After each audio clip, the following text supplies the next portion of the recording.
Terima kasih Bapa yang baik, kami percaya, kami menatap sesuatu yang kami tidak bisa lihat secara mata jasmani, tetapi kami percaya Tuhan bahwa kami akan sampai di ujung tahun ini dengan kesehatan yang sempurna, yang sakit disembuhkan, bahkan dapat kado yang indah dari Tuhan tahun ini. Semua sehat, bukan sekedar di tubuh saja, tapi jiwa dan rohnya juga sehat untuk terus berkarya melayani Tuhan. Kami sambut firman kebenaran, teguhkan firman ini, Roh Kudus yang berbicara. Di dalam nama Tuhan Yesus, kami berdoa dan mengucap syukur, kita sama-sama katakan. Amin, amin, amin, amin. Silakan duduk. Shalom, selamat tahun baru semuanya. Senang kembali ke tempat ini. Saya cuma mau kasih tahu aja, 25 tahun saya pelayanan, ini masuk ke tahun yang ke-26. Saya cuma mau beritahu aja, pasti orang punya favorit lah ya. Kalau bagi saya, tim Praise and Worship favorit saya udah masuk ribuan gereja lah. Favorit tim Praise and Worship itu ada di tempat ini, di Bethany Nginden. Saya ngerti musik lah dikit-dikit. Saya pernah sekolah musik 7 tahun, jadi ngerti lah dikit-dikit ya. Jadi saya suka, saya punya preference, semua orang punya preference. Saya bahkan sering tanpa mungkin Bapak Ibu tahu, saya sering membawa teman-teman saya ke sini. Mereka suka ibadah sama-sama. Ada yang datang pagi, ibadahnya siang atau sore, malamnya pulang lagi gitu ya. Dan semuanya bilang gini sama saya, wah bener kata kamu gitu. Sampai-sampai datang dari Jakarta khusus untuk ke sini. Oke, di dalam tahun yang baru ini kita baru buka pintu di tanggal 31 kemarin, tulisannya 2024. Dan waktu kita masuk kemarin, kita tidak tahu ujungnya seperti apa. Kita nggak tahu kita berjalan bersama Tuhan, tetapi kita nggak bisa lihat ujung perjalanan kita ini seperti apa. Bahkan di tahun ini kita juga diperhadapkan dengan sebuah keputusan yang harus kita ambil khususnya nanti di tanggal 14 Februari. Jangan bertengkar, jangan leave group. Kalau udah mau pemilu banyak orang sok tahu jadinya. Kadang-kadang berdebat lebih debat daripada mereka berdebat di TV gitu ya. Hargai pendapat masing-masing, ya, dengarkan pendapat yang lain, belajar, dapatkan informasi. Di tanggal 14 Februari, nanti yang pilih pemimpin bagi bangsa Indonesia adalah Tuhan sendiri. Amin. Itu sebabnya minta hikmat sama Tuhan, pilihlah sesuai dengan apa yang Tuhan kasih tahu di hati kita. Itu aja, sederhana kok. Ya. Jangan bertengkar, saya lihat ada keluarga sama keluarga sampai bertengkar, teman sama teman, kehilangan hubungan, cuman gara-gara hal-hal seperti ini. Leave group lagi. Di sini sih nggak ada pasti yang leave group. Banyak orang leave group, aduh sampai sedih liatnya. Oke, buka sama-sama saya di Yohanes pasal yang ke-10, ayat yang ke-10. Ini ayat populer, mungkin sudah dihafal juga. Dikatakan gini ya, Yohanes 10 ayat yang ke-10. Pencuri datang hanya untuk mencuri dan membunuh dan membinasakan. Aku datang, Yesus datang. Kita barusan merayakan Natal, aku datang, aku tiba di bumi ini dengan wujud manusia. Aku datang supaya mereka mempunyai hidup. Mempunyai hidup. Supaya kita ini mempunyai hidup. Dan mempunyainya dalam segala abundance atau kelimpahan. Saya tidak pernah mau baca firman Tuhan khususnya pengajaran Yesus. Dan kita sebenarnya nggak boleh lecehkan pengajaran Yesus dengan langsung berpikir bahwa kelimpahan itu sesuatu yang terlihat. Karena dia tidak pernah berbicara konotasinya ke arah situ. Selalu kalau bicara kelimpahan itu ada yang ada di dalam. Jangan kejar hal-hal yang terlihat untuk diperlihatkan kepada orang lain. Kejar hal-hal yang tidak terlihat karena itu ada sifat kekekalan di dalamnya. Kelimpahan di dalam damai sejahtera, sukacita, hikmat, pengharapan, itu baru luar biasa. Penguasaan diri, kedewasaan rohani, itu baru luar biasa. Kelimpahan itu. Ya. Dan yang kita harus hargai adalah, kita ini harus paham betul-betul bahwa dia ini jadi miskin untuk kita. Yesus ini jadi miskin untuk kita. Dia turun dari tahtanya untuk jadi sama seperti manusia, menanggalkan segala sesuatu supaya kelimpahan itu diberikan kepada kita. Jangan dilecehkan hal seperti ini. 2 Korintus 8 ayat 9. 2 Korintus 8 ayat 9 mengatakan begini. Karena kamu telah mengenal kasih karunia Tuhan kita Yesus Kristus, bahwa Ia yang oleh karena kamu menjadi miskin, ia menjadi miskin, sekalipun ia kaya, supaya kamu menjadi kaya oleh karena kemiskinannya. Jadi ketika kita menikmati yang namanya damai sejahtera, sukacita, menikmati yang namanya kelimpahan di dalam sini, kita harus ingat dia turun dari tahtanya untuk membuat saya seperti ini. Sangat kerdil rohani sekali kalau kita masih kejar hal-hal yang seperti jabatan, status, ketenaran, uang, harta, dan lain sebagainya. Saya nggak pernah menentang hal-hal seperti itu. Itu semuanya ditambah-tambahkan ketika kita menjadi pengelola yang hebat. Itu semuanya sekunder. Bagi kita primer itu yang ada di dalam sini, kelimpahan yang ada di dalam sini. Ketika itu yang terjadi, akhirnya akan mengakibatkan mata rohani kita terbuka.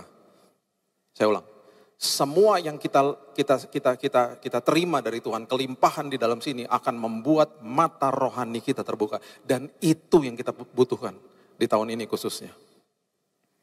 Karena sudah banyak orang menyerah, banyak orang stres, banyak orang depresi karena mata rohaninya tidak terbuka. Mereka berhidup dengan mata jasmani dan itu pun mereka selalu ragu-ragu dan itu sebabnya akhirnya semua pemberitaan firman Tuhan, semua yang Yesus ajarkan jadi mentah. Akhirnya jadi mentah. Ya. Ibrani pasal yang ke-11, ayatnya yang ke-8. Ini adalah kisah tentang Abraham yang berangkat dari kota namanya Ur, Mesopotamia, yang sekarang jadi Irak. Dia pergi ke sebuah tanah perjanjian yang dijanjikan sama Tuhan.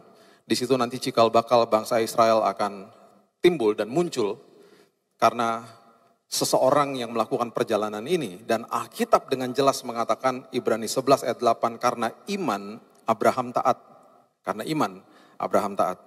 Ketika ia dipanggil untuk berangkat ke negeri yang akan diterimanya menjadi milik pusakanya, lalu ia berangkat dengan tidak mengetahui tempat yang ia tujui. Jadi Tuhan hanya kasih arahnya, tempat tujuannya nggak dikasih tahu. Tuhan hanya kasih tahu arahnya di tahun ini, nih loh nak, arahnya ke sini. Ujungnya nggak dikasih tahu dan nggak kelihatan. Tapi dia berangkat juga, dia berangkat dengan iman tanpa mengetahui kota yang ia tujui.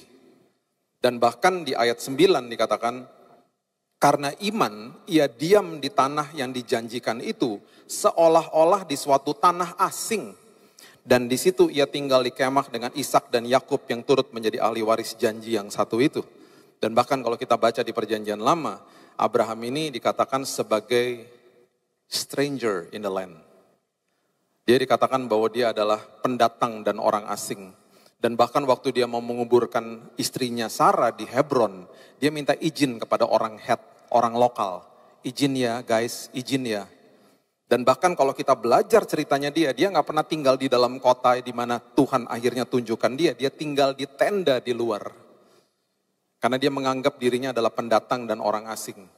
Bukan jadi orang eksklusif dan menghakimi, bukan. Dia membantu orang-orang di tanah Kanaan.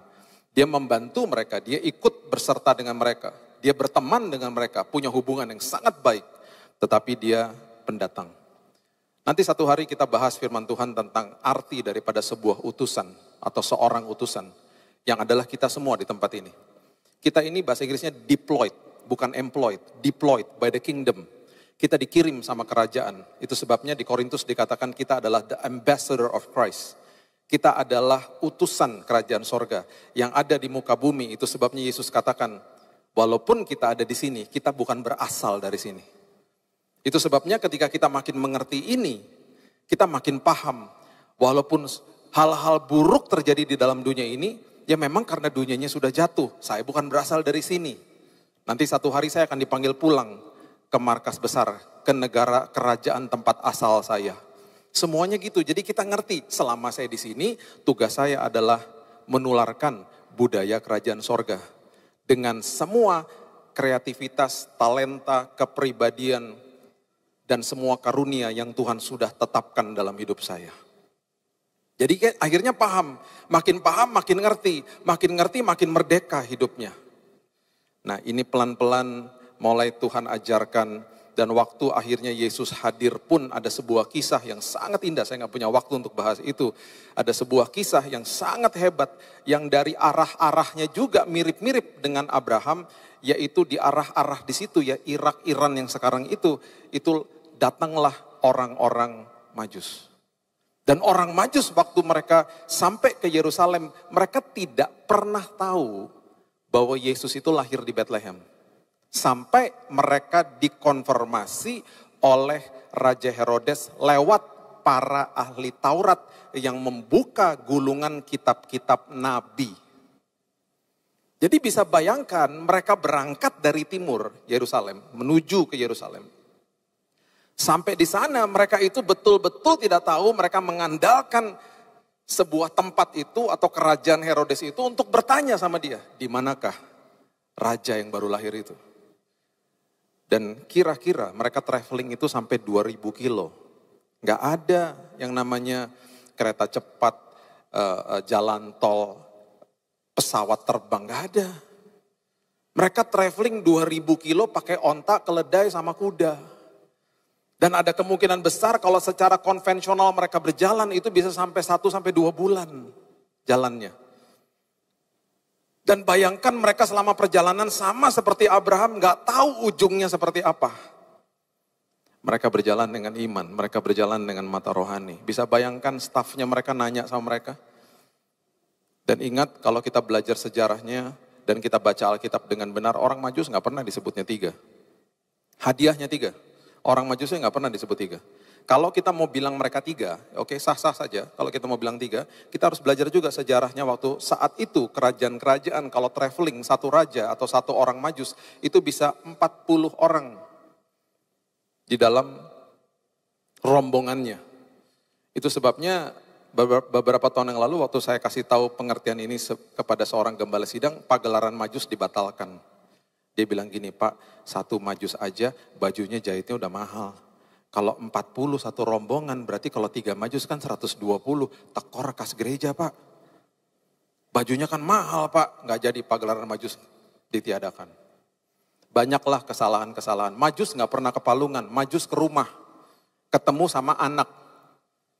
Selama ini saya mau cari tuh ketua youth saya dulu waktu saya masih kecil. Saya dijadikan gembala, sampai di Palungan ketemu sama si Majus lagi. Hai lagi, hai Jus gitu. Majus sama gembala nggak pernah ketemu. Majusnya ke rumah. Dan Alkitab mengatakan dengan jelas dia ketemunya sama ibunya, sama Yesus yang sudah jadi anak. Yusufnya nggak disebut, ada kemungkinan Yusufnya udah lagi kerja tuh hari kerja. Mungkin Gojek atau apa nggak tahu. Dia nggak disebut. Itu banyak tuh kesalahan-kesalahan karena nggak dibaca dengan benar. Ya, padahal cuman sederhana loh, kisah Majus itu cuman ada di Matius 2, that's it. Cuman di situ aja. Saya cuma mau memberitahu kepada Bapak Ibu. Perjalanan mereka itu mirip sekali dengan perjalanan Abraham yang terjadi ribuan tahun sebelum itu. Mereka pergi dan mereka mendapatkan konfirmasi di istana Herodes. Mereka dipertemukan dengan orang yang tepat. Walaupun orang itu orang jahat, Tuhan bisa menggunakan orang jahat itu jadi orang yang tepat. Untuk akhirnya memanggil para ahli Taurat, membuka kitab, gulungan-gulungan kitab yang ada nubuatan tentang hari itu. Karena mereka terkejut waktu mereka datang. Bayangin, rombongan besar ini datang ke istana Herodes. Dia tanya gini, mau ngapain guys?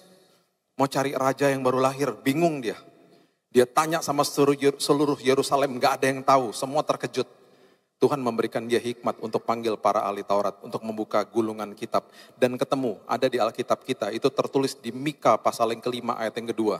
Itu waktu mereka keluar, mereka pasti berteriak, ketemu bos. Ternyata bayi itu lahir di Bethlehem, 9 kilo dari situ. Gak terlalu jauh. Itu berjingkrak-jingkrak mereka pasti. Bayangin berbulan-bulan berjalan tanpa mengetahui ujungnya. Dan itu logistiknya luar biasa, mereka kaya soalnya. Sama seperti kita masuk ke dalam tahun yang baru, kita nggak bisa lihat ujungnya seperti apa. Saya mau beritahu kepada kita. Saya sudah perhatikan bertahun-tahun, orang yang mata rohaninya dibuka sama Tuhan. Orang itu adalah orang-orang yang senantiasa tersenyum dan mengucap syukur. Orang-orang seperti itu selalu melihat hal-hal kecil itu jadi hal indah dalam hidupnya. Ada seorang drummer yang, saya ini kalau suka musik jadi saya ngikutin banyak musik lah ya. Ada seorang drummer namanya Mike Portnoy. Gak tahu di sini ada fansnya Dream Theater nggak? Mike Portnoy ini salah satu drummer yang sangat hebat lah. Dia satu hari dia berkisah begini. Waktu dia masih SMA, dia pulang ke rumahnya. Dia baru mendengar gurunya baru bilang sama dia, seize the day, hargai tiap hari. Lihat kebaikan Tuhan dalam hidupmu setiap hari. Karena banyak hal-hal indah kalau mata rohanimu terbuka. Jangan lihat masalah, jangan lihat hal-hal yang kamu bisa lihat secara fisik. Perhatikan hal-hal yang tidak terlihat. Dia pulang ke rumah. Seperti biasa anak SMA diajak main sama temannya. Temannya teriak dari depan rumah, Mike, let's go play. Sebelum dia keluar, dia teringat kata-kata guru itu, seize the day, hargai hari lepas hari. Dia bilang sama temannya, tunggu dulu. Dia masuk ke dalam rumah. Dia ketemu mamanya dan dia peluk mamanya. Dan dia jarang lakukan itu. Dia bilang, Mom, I love you. I love you, Mom. Mamanya bingung. Kenapa nih anak tiba-tiba meluk dia? Habis itu dia pergi main. Di siang hari itu mamanya ada tugas pergi. Tugas pekerjaan. Mamanya pergi naik pesawat terbang. Dan pesawatnya crash, jatuh. Mamanya meninggal sore hari itu. Dia kalau lagi cerita tentang kisah ini, dia katakan begini. Hari itu mata rohani saya dibuka. Saya lihat kebaikan seseorang yang akhirnya membuat saya, walaupun saya sedih, saya gak nyesel. Hari itu saya kembali ke dia dan saya peluk dia. We never know, kita gak pernah tahu. Banyak hal-hal indah yang Tuhan tempatkan dalam sisi kehidupan kita yang kita gak pernah lihat. Karena kita dibutakan, karena kita selalu iblis tujuannya untuk membutakan kita dari kebaikan Tuhan. Dan kita diperhadapkan dengan masalah, dengan problema yang kita lihat dan kita lupa bahwa banyak hal-hal indah yang terjadi di samping kita. Yohanes pasal yang ke-14, ada sebuah prinsip yang luar biasa. Yohanes 14 ayat yang ke-5, ini Tuhan atau Yesus sedang berdiskusi dengan Thomas. Dan dia katakan begini, ayat yang sangat-sangat hebat. Dikatakan begini, kata Yesus kepadanya, akulah jalan, akulah kebenaran dan hidup. Tidak ada seorang pun datang kepada Bapa kalau tidak melalui aku. Perhatikan kalimat-kalimat ini. Aku jalan, kebenaran, dan hidup. Yang dia sedang kasih tahu sama kita adalah gini. Nak, masuk jalan sini. Tapi aku gak bisa lihat Tuhan. Aku gak dapat kepastian kalau suruh masuk jalan situ. Benar tuh Tuhan jalannya? Iya, masuk jalan sini. Tapi aku gak bisa lihat. Gak apa-apa, sama aku kan jalannya. Waktu kita masuk ke dalam jalannya dia, di tengah jalan, kita akan diperlihatkan kebenaran demi kebenaran.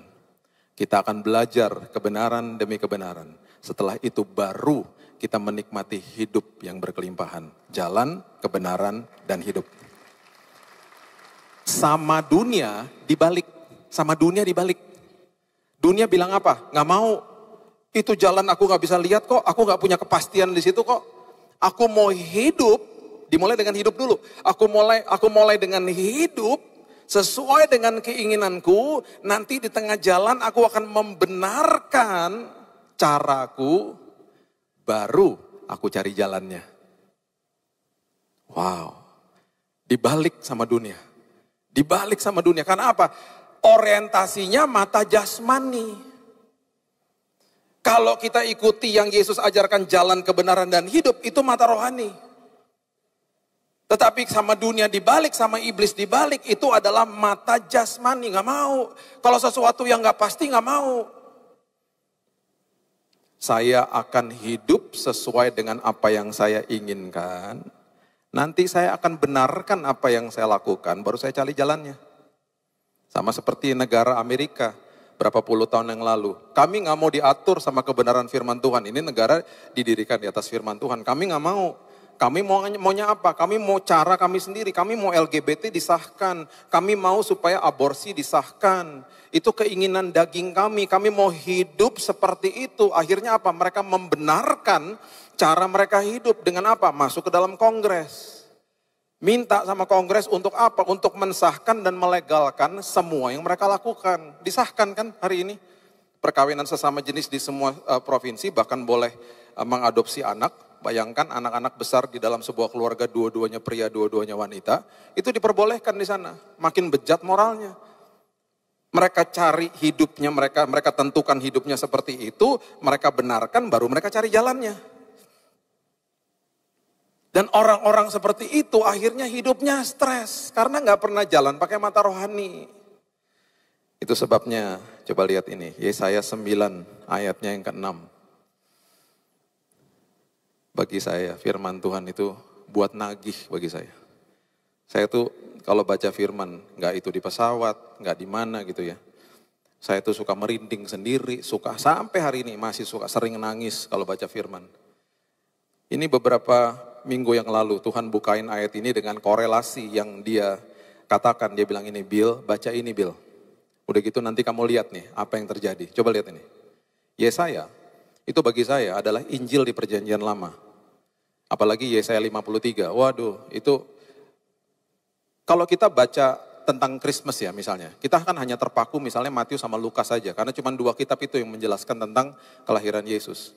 Kelahiran Yesus itu sudah dibentangkan di perjanjian lama, bahkan ratusan ayat-ayat tentang kelahiran Yesus. Bahkan kalau kita mau lihat, itu kelahiran Yesus itu dibentangkan dari Kejadian sampai Wahyu. Di Wahyu juga ada, oh ada. Yohanes satu-satunya murid yang tidak mati martir menulis tentang sesuatu yang sudah terjadi. Dia tulis. Nanti akan ada, waktu itu sudah terjadi, maksudnya terjadi ada iblis yang mau mengejar, memburu sang wanita untuk membunuh anaknya. Oh ada semuanya, sampai kitab Wahyu. Jadi kedatangan Yesus itu luar biasa. Nah kitab Yesaya di ayat 9 ayat 6 dikatakan begini. Sebab seorang anak telah lahir untuk kita. Kita sudah sering baca ayat ini. Seorang putra telah diberikan untuk kita, lambang pemerintahan ada di atas bahunya. Namanya disebutkan orang, perhatikan nama ini. Penasehat ajaib, Allah yang perkasa, Bapa yang kekal, dan setelah itu dikatakan apa? Bapa yang kekal dan kemudian Raja damai. Perhatikan urutan-urutan ini. Perhatikan urutan ini. Waktu masuk ke dalam sebuah jalan yang tidak menentu, dia katakan begini, tenang, aku penasehat ajaib. Selagi kamu berjalan, kamu gak bisa lihat ujungnya. I am the wonderful counselor. Aku akan kasih kamu konseling. Kamu akan dapat Roh Kudus yang ada di dalammu untuk memberikan kamu nasihat dan wejangan. Penasehat ajaib. Waktu lagi kita jalan, kita menemukan kebenaran. Kebenarannya apa? Ternyata Allah saya adalah Allah yang perkasa. Bapa yang kekal. Dan setelah kita ngalamin kebenaran itu, kita mengalami hidup yang berkelimpahan. Dan hidup yang berkelimpahan itu adalah hidup yang merupakan penuh dengan damai dan sukacita. Karena dialah Raja Damai. Korelasinya dahsyat. Korelasinya luar biasa. Dan itu sebabnya dia katakan, aku nih jadi miskin supaya kamu jadi kaya. Ketika kamu masuk ke dalam jalan itu, kamu berteriak, Tuhan ujungnya gak kelihatan Tuhan. Tenang, aku adalah penasehat ajaibmu. Buka mata rohanimu. Saya berikan 4 contoh ini ya, supaya Bapak Ibu mengerti. Yang pertama, ini levelnya ya, saya tutup dengan 4 level ini ya. Ketika mata rohani dicelikan sama Tuhan ya. Jadi gini, level yang pertama, jadi gini, level yang paling tinggi itu yang mana sih? Level yang paling tinggi yang dikatakan imanmu terbesar itu apa gitu. Nah, pertama adalah, level yang paling bawah adalah tidak melihat, tidak percaya. Saya tidak lihat, saya tidak percaya. Itu level paling bawah. Itu terjadi sama Raja Ahaz. Nah Raja Ahaz ini dikepung sama beberapa kerajaan. Ini korelasinya juga luar biasa. Ini terjadi di kitab Yesaya, Raja Ahaz dikepung, kemudian Nabi Yesaya datang kepada dia. Dia bilang gini, Raja, kamu tahu gak bahwa Tuhan menawarkan pertolongan buatmu? Terus dia bilang gini, saya gak menyusahin Tuhan. Saya gak lihat, saya belum lihat apa-apa. Yang saya lihat di depan saya adalah seorang Raja Asyur datang kepada saya dan dia mau menolong saya. Kalau saya bayar dia pakai upeti. Karena saya gak lihat Tuhan secara fisik, saya gak percayalah. Itu pasti konteksnya begitu. Nabi Yesaya berusaha untuk tolong dia. Ayo dong percaya dong. Bahkan dikasih validasi begini, Yesaya 7 ayat 14. Pertama kali kata Immanuel keluar di Alkitab, itu diberikan kepada Raja Ahaz. Bayangin coba. Diberitahu begini, Yesaya 7 ayat 14. Sebab itu Tuhan sendirilah yang akan memberikan kepadamu suatu pertanda. Jadi Tuhan yang menolongmu ini adalah Tuhan yang nanti 600 tahun setelah itu akan memberikan sebuah tanda. Sesungguhnya seorang perempuan muda, a virgin, seorang wanita muda ini, seorang perawan mengandung akan melahirkan seorang anak laki-laki dan ia menamakan dia Immanuel. Artinya apa? Tuhan beserta sama kamu. Kamu jangan takut, Tuhan beserta sama kamu, ditolak sama dia. Bayangin loh, tidak lihat dan tidak percaya memang. Itu level paling bawah udah. Singkat cerita, Raja Ahaz mengiyakan pertolongan Raja Asyur. Negaranya akhirnya dijajah secara ekonomi. Dan kalau kita baca tentang anak-anaknya dia, akhirnya ada raja namanya Hizkia.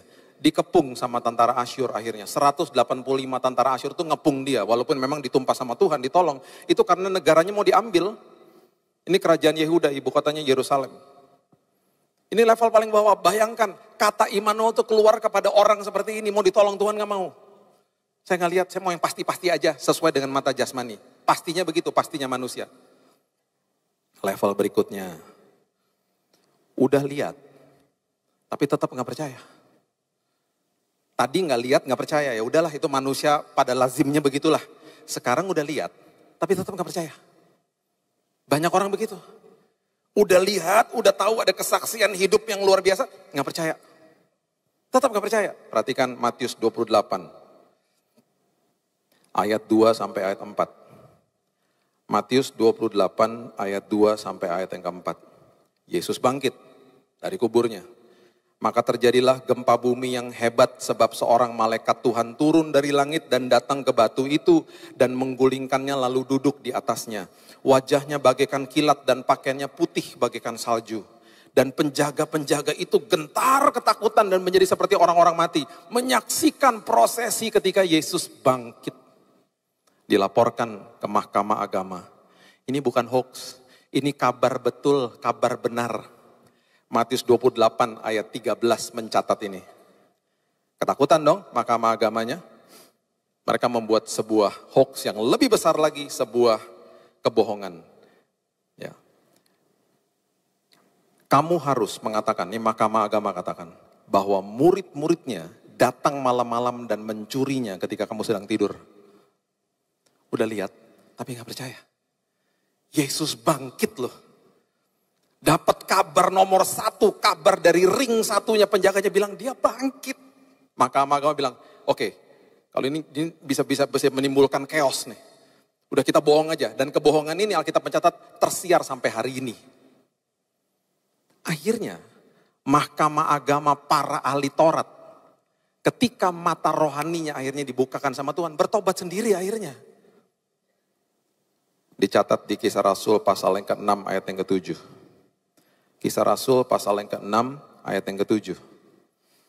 Firman Allah makin tersebar, jumlah murid di Yerusalem makin bertambah banyak, juga sejumlah besar imam menyerahkan diri dan percaya. Setelah jamahannya Tuhan, lama-lama percaya akhirnya. Ketika mata rohaninya dibuka, percaya sendiri akhirnya. Lihat kebaikan Tuhan akhirnya. Itu sebabnya Yohanes 12 ayat 37 dan 38 mengatakan begini. Yohanes 12 ayat 37. Meskipun Yesus mengadakan begitu banyak mujizat di depan mata mereka, namun mereka tidak percaya kepadanya. Supaya genaplah firman yang disampaikan oleh Nabi Yesaya, Tuhan siapakah yang percaya kepada pemberitaan kami, dan kepada siapakah tangan kekuasaan Tuhan dinyatakan. Udah lihat gak percaya. Itu sebabnya ya, banyak orang akhirnya tidak ngeh sama hal-hal yang terjadi di sekitarnya. Ada seorang pemain biola namanya Joshua Bell. Ini kisah nyata. Beberapa tahun yang lalu dia punya konser, kalau saya lupa kalau nggak di Washington DC, di New York. Konsernya tuh mahal lah, jutaan lah kalau masuk ke konsernya. Dia punya biola tuh dari tahun 1700. Jadi mahal memang, orang juga kalau ngerti musik mau lihat biolanya soalnya juga, dan mainnya bagus. Satu hari di malam ketika dia mau konser, dia iseng-iseng, dia turun ke subway, ke stasiun kereta bawah tanah. Dia turun ke situ, dia pakai topi, ya. Dia pakai topi, dia main biola di situ. Sambil nunduk ini dia main biola. Itu katanya ribuan orang, kan turun naik subway kereta kan. Wah, ribuan orang lalu lalang di situ. Tiba-tiba ada seorang ibu yang sadar bahwa itu Joshua Bell. Dan ibu ini gak punya uang untuk datang ke konsernya karena mahal. Dia liatin, dia deketin, kemudian dia gini, Joshua Bell. Joshua Bell yang ngangguk sambil main. Iya. Oh, oke gitu. Dia satu-satunya ibu yang nonton konser gratis 40 menit di stasiun kereta bawah tanah. Dia cuma kasih tip $20 di situ. Di ujung dia cuma bilang gini, thank you. Gak ada yang tahu. Gak ada yang tahu. Tuhan itu hadir dalam hidup kita 24 jam. Seringkali kita gak sadar dia hadir karena kita komplain. Nanti bulan depan kita bahas tentang the power of thanksgiving. Kuasa daripada ucapan syukur. Kita diarahkan mata kita untuk lihat masalah sama iblis. Kita gak hargai hal-hal sederhana dalam hidup ini. Kita bahkan gak sadar dia hadir. Padahal dia selalu ada, gak pernah tinggalin kita. Itu Tuhan. Nah kemudian level yang berikutnya. Yohanes 20 ayat 29. Saya tutup sama ini ya. Yohanes 20 ayat 29. Dia katakan begini sama Thomas. Lihat, baru percaya. Tidak lihat, tidak percaya. Lihat, tidak percaya. Sekarang level yang ketiga. Lihat, percaya. Ya itu sah-sah aja lah. Lihat, percaya ya sah-sah aja lah.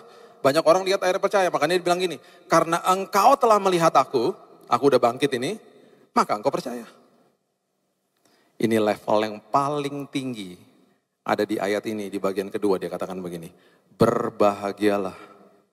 Kata berbahagia itu artinya diberkati. Makarios. Saya berani katakan di tempat ini, berbahagia dan diberkatilah kita semua yang ada di dalam tempat ini. Yang tidak melihat namun percaya. Itu level yang paling hebat. Kita nggak lihat Yesus secara fisik. Dan kita bilang, aku percaya Tuhan. Aku percaya Tuhan. Itu sebabnya iman yang dia katakan iman terbesar ada di ayat ini. Matius pasal yang ke-8, ayat yang ke-5 sampai ayat yang ke-10 mengatakan begini. Matius pasal yang ke-8 ayat 5 sampai 10. Ketika Yesus masuk ke Kapernaum, datanglah seorang perwira mendapatkan dia dan memohon kepadanya. Tuhan, hambaku terbaring di rumah karena sakit lumpuh dan ia sangat menderita. Orang ini orang Romawi. Dia paham prinsip kerajaan. Dia bukan orang Yahudi. Dia bilang, ini hambaku terbaring di rumah karena sakit lumpuh. Ia sangat menderita, tolong. Yesus berkata kepadanya, aku akan datang menyembuhkannya. I will come. Saya akan datang. I will presently be there. Saya akan physically be there. Saya akan secara fisik akan datang menyembuhkan dia. Tetapi jawab perwira itu kepadanya, Tuhan, aku tidak layak menerima Tuhan di dalam rumahku. Katakan saja sepatah kata. Maka hambaku itu akan sembuh. Dengan kata lain, I believe in your word. Saya percaya sama firman-Mu. Engkau gak usah hadir secara fisik. Firman-Mu sanggup menyembuhkan. Sebab aku sendiri seorang bawahan dan bawahku ada pula prajurit. Jika aku berkata kepada salah seorang prajurit itu pergi, maka ia pergi. Dan kepada seorang lagi datang, maka ia datang. Ataupun kepada hambaku kerjakanlah ini, maka ia akan mengerjakannya. Katakan saja. Dengan kata lain dia mengatakan begini, saya mengerti prinsip kerajaan. Karena dia dari kerajaan Romawi. Setelah Yesus mendengarkan hal itu, heranlah ia. Wow. Yesus heran kepada kita semuanya. Karena kita percaya walaupun kita nggak lihat. Dan berkata kepada mereka yang mengikutinya, aku berkata kepadamu sesungguhnya iman sebesar ini. Tidak pernah aku jumpai pada seorang pun di antara orang Israel. Dan ayat 13 dia tutup dengan begini. Lalu Yesus berkata kepada perwira itu, pulanglah, jadilah kepadamu seperti yang engkau percaya. Maka pada saat itu sembuhlah hambanya. Bapak Ibu yang datang hari ini mungkin dengan sakit penyakit. Saya percaya di dalam nama Tuhan Yesus. Dan engkau bisa katakan kepada tubuhmu, ada tertulis Tuhan, bilurmu sudah menyembuhkan aku. Terjadilah sesuai dengan imanmu. Terjadilah sesuai dengan imanmu. Saya tutup sama kisah nyata ini ya. Ini kisah tentang papa saya. Papa saya, semua orang pasti ada kekurangan. Ya, semua ada kekurangan. Tetapi salah satu kehebatan daripada papa saya adalah dia sangat mengasihi mama. Dan dia sering memberikan bunga kepada mama saya. Sampai-sampai anak-anak suka bingung. Pak, ini kan bukan hari Natal, ini kan bukan hari ulang tahun, ini kan bukan Valentine. Jawaban dia apa? Emangnya harus hari ulang tahun sama Valentine kalau kasih bunga? Mama saya pernah staycation, cuman sehari pergi sama kakak-kakak nginep di hotel, itu pun juga di kota Jakarta. Besoknya pulang ada bunga segede-gede bagong, tulisannya welcome home. Please deh Pak. Kenapa sih segede-gede gitu? Kangen. Elah. That's my dad. Tanggal 7 Juli tahun 2010. Mereka berdua keluar dari rumah. Karena papa mau nganterin mama pergi ke kelompok sel seperti FA di sebelah rumah. Sebelah rumah tuh rumah kakaknya mama saya. Rumah tante saya. 6:30 papa nganterin dia ke pagar. Papa bilang sama dia, mereka kalau ngomong bahasa Belanda, Eke gak ikut ya. Mama bilang, ya kenapa? Terus itu kan ada cucu di rumah, nanti kalau sempat nyusul aja. Gitu. Jadi mama pergi, diliatin sama dia. Sampai di depan pagar sana, mama lihat-lihatan sama dia, 6:30 malam, mama bilang gini, Ye masuk dulu. Papa bilang, Ne, Ye Mar, Ye dulu. Mama bilang lagi, Ne, Ye duluan. Begitu ya terus. Sampai akhirnya mama nyerah, mama yang masuk, bye. Itu bye-bye terakhir. Itu pandangan mereka terakhir. Karena di jam 7 malam ketika dia lagi nonton televisi sama cucunya, sama adik saya, dia mengembuskan nafas terakhir, dipanggil Tuhan. Sangat tenang. Dia hanya menundukkan kepala seperti begini, dan dia pergi selama-lamanya. Adik saya nggak tahu. Adik saya pikir papa lagi tidur. Jadi sempat setelah 15 menit, Pak, gubrak badannya jatuh. Saya lagi on the way ke ulang tahun anak saya setelah dapat kabar itu. Waktu saya sampai di UGD, saya sudah menemukan dia sudah jenazah. Saya nggak ingat, yang saya ingat cuma saya dikasih tahu, kamu tadi cukup histeris sih Bill, kamu sempat naik di atas badannya dia sambil pelukin dia. I lost my best friend. Saya kehilangan teman baik saya yang juga ayah saya. Yang saya mau saksikan kepada Bapak Ibu adalah ketika dia disemayamkan. Yang datang adalah tukang bakso, tukang becak, tukang bajai, sama abang pos, tukang pos. Dan mereka katakan begini, Bapak ini adalah Bapak yang baik. Dia memperkenalkan kami kepada Yesus. Seumur hidupnya, kita nggak pernah tahu, dia suka nongkrong di pinggir jalan. Makanya mama suka bilang gini, kok pulangnya agak telat gitu. Rupanya suka nongkrong di pinggir jalan. Orangnya intim, suka ngobrol. Rupanya dia beritakan firman. Dia lihat kebaikan Tuhan, dia selalu mau bagikan kepada orang lain. Yuk kita masuk ke dalam tahun ini, mata rohani kita dibukakan. Dan kita disebutkan di firman Tuhan, kita adalah orang yang sangat diberkati. Karena kita percaya, walaupun kita tidak melihat. Berikan tepuk tangan kita kepada Tuhan kita. Haleluya. Bapak yang baik, terima kasih buat tahun yang baru. Seperti Abraham, seperti orang Majus yang berjalan tanpa tahu ujungnya seperti apa. Kami juga seperti mereka berjalan dengan iman. Kami percaya Tuhan, perjalanan kami dengan Tuhan akan membawa damai sejahtera, sukacita. Kami punya kekayaan yang luar biasa di dalam sini Tuhan. Karena kami berjalan bersama Tuhan, menemui kebenaran itu dan menemui sebuah kehidupan yang berkelimpahan. Terima kasih Bapak yang baik. Aku percaya Tuhan di tahun ini yang sakit disembuhkan, pemulihan keluarga terjadi, merupakan tahun yang penuh dengan mujizat. Karena kami berjalan bersama Raja Damai, Raja atas segala Raja. Meteraikan firman ini Tuhan, dan kami akan pasti hidup kami penuh kesaksian. Hanya di dalam nama Tuhan Yesus. Kami sudah berdoa dan mengucap syukur, kita sama-sama katakan, amin.